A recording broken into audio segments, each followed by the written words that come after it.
ನಮಸ್ಕಾರ, ಮಿನಿ ವ್ಲಾಗ್ಗೆ ಸ್ವಾಗತ. ನಾವು 2 ಡೇಸ್ ಶೃಂಗೇರಿಗೆ ಹೋಗಿದ್ವಿ. ಹಾಗೆ ಹೋಗ್ತಾ ಅಂದವೇ ಶಿವಮೊಗ್ಗ ಸಿಗುತ್ತೆ, ಅಲ್ಲಿ 1 ಡೇ ಸ್ಟೇ ಮಾಡಿದ್ವಿ. ಸ್ವಲ್ಪ ಶಿವಮೊಗ್ಗನ ಎಕ್ಸ್ಪ್ಲೋರ್ ಮಾಡೋಣ ಅಂತ ಹೇಳಿ ಬೆಳಗ್ಗೆನೆ ಬೇಗ ಬಿಟ್ಟು ಸಕ್ಕರೆಬೈಲ್ಗೆ ಬಂದಿದ್ದೀವಿ. ಸಕ್ಕರೆಬೈಲಲ್ಲಿ ಎಲಿಫೆಂಟ್ ಕ್ಯಾಂಪ್ ಇದೆ, ಅಂದರೆ ಆನೆ ಬಿಡಾರ. ಇದರ ಟೈಮಿಂಗ್ ಬಂದ್ಬಿಟ್ಟು 8:30 ಇಂದ 1:30 ತನಕ ಇರುತ್ತೆ. ನಾವು 8:15ಗೆಲ್ಲ ಅಲ್ಲಿದ್ವಿ, ಹಾಗಾಗಿ ನಮಗೆ ಆನೆ ಬರೋದು ಕೂಡ ಕಾಣಿಸ್ತು. ಇಲ್ಲಿ ಕಾಡಿನಿಂದ ಆನೆಗಳು ಸ್ನಾನಕ್ಕಂತೇಳಿ ತುಂಗಾ ನದಿ ತೀರಕ್ಕೆ ಕರ್ಕೊಂಡು ಬರ್ತಾರೆ. ರಾತ್ರಿಗೆ ಅನಿಮಲ್ಸ್ ಅಂದರೆ ತುಂಬ ಇಷ್ಟ ಆಗುತ್ತೆ, ಹಾಗಾಗಿ ಅವಳು ನೋಡಲಿ ಅಂತ ಹೇಳಿ ಅವಳೊಂದು ಎಂಜಾಯ್ಮೆಂಟಿಗೆ ನಾವು ಈ ಒಂದು ಪ್ಲೇಸ್ಗೆ ಬಂದಿರೋದು. ಇಲ್ಲಿ ಒಬ್ಬರಿಗೆ ಟಿಕೆಟ್ ಬಂದ್ಬಿಟ್ಟು 50 ರೂಪಾಯಿ ಇದೆ. ಹಾಗೆ ನಾವು ಆನೆನ ಮುಟ್ಟಿ ಸ್ನಾನ ಮಾಡಿಸ್ತೀವಿ, ಹಾಗೆ ಅದರ ಸವಾರಿ ಎಲ್ಲ ಮಾಡ್ತೀವಿ ಅಂದರೆ ಅದಕ್ಕೆ ಅಂತ ಸಪ್ರೇಟ್ ಟಿಕೆಟ್ ತೊಗೊಳ್ಬೇಕಾಗತ್ತೆ.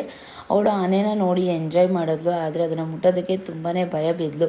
ಫೋನು ಟಿವಿಯಲ್ಲೆಲ್ಲ ನೋಡಿಬಿಟ್ಟು ಅನಿಮಲ್ಸ್ ಬಂದರೆ ತುಂಬ ಎಕ್ಸೈಟ್ಮೆಂಟ್ ಆಗ್ತಾಳೆ, ಆದರೆ ಅಲ್ಲಿ ಹೋಗಿ ಮುಟ್ಟೋದಕ್ಕೆ ಹೆದರಿದ್ಲು. ಇನ್ನು ಚಿಕ್ಕವಳೆಲ್ಲ ಅದು ಮುಟ್ಟೋದಕ್ಕೆ ಹೆದರಿದ್ಲು.